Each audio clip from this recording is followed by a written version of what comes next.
The Special Investigating Unit and the Asset Forfeiture Unit are gunning for some current and former Eskom employees at the Kusile Power Station. The High Court in Pretoria has granted the two agencies a preservation order to seize assets linked to corruption.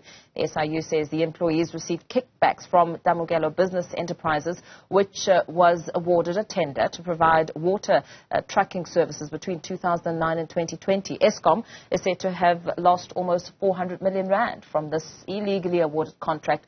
Officials now plan to auction off properties bought with proceeds from this contract. Let's get more from SIU spokesperson Kaizer Kganyago, who joins us more for more reaction on this. A very good evening to you, and Dr. Kganyago, thank you for your time. In terms of the steps that you need to take at this point in time, talk to us about what all of this means. Good evening, and good evening to your viewers. What this all means is that we, as the SIU and the AFU, we are in a position where we can now auction off all these properties that we have freezed to make sure that we recover the money that we're supposed to recover.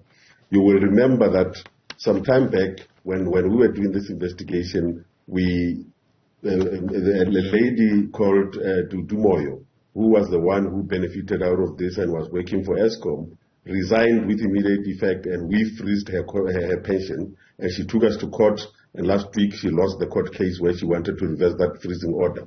And now we are gunning for the people who benefited out of this contract. And that is why we have now this freezing order that has got these farms which are used as a lodge, and the import cars that are there, plus other cars, about 5 of them, together with the house and some quad bikes that were bought with this money. All of that is freezed, and we will then apply for the forfeiture order later on. In terms of your preliminary investigations, I mean, what did that reveal in terms of what now led to this outcome?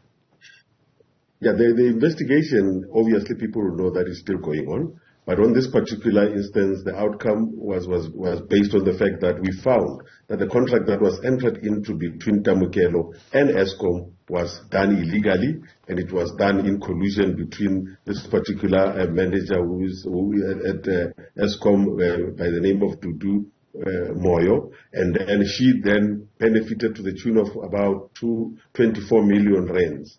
From Tamukelo, which was sent via other people towards her, and that is why we freezed her pension. But also we have now concluded with the fact that this contract were entered illegally, therefore they need to be set aside. But we knew that if we then wait for the contract to be set aside, we are going to have these contracts, these properties dispensed off. Already, as we speak, we found out over the weekend that the commercial business property that is in Bombela is already on sale, and therefore we have now, with this order, gone to the deeds office to say no transfer of this property should be done, because we realized that they were trying to get rid of them. They are also even deregistering the company that they were using to make sure that we are not able to get to them, but unfortunately we were faster than them. Yeah, which is great. And Eskom could do with the much-needed cash boost, especially as you and I speak,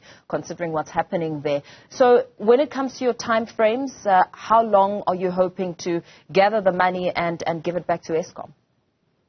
Yes, what we are now going to do, we given about 60 days from the date of the order to then bring the forfeiture order. And when the forfeiture order comes, they are now going to be given an opportunity to then defend themselves and indicate why the forfeiture order should not be granted. And once it is granted, then the properties are going to be sold on an open market. Whatever proceeds we get out of that, we will take it back to Eskom.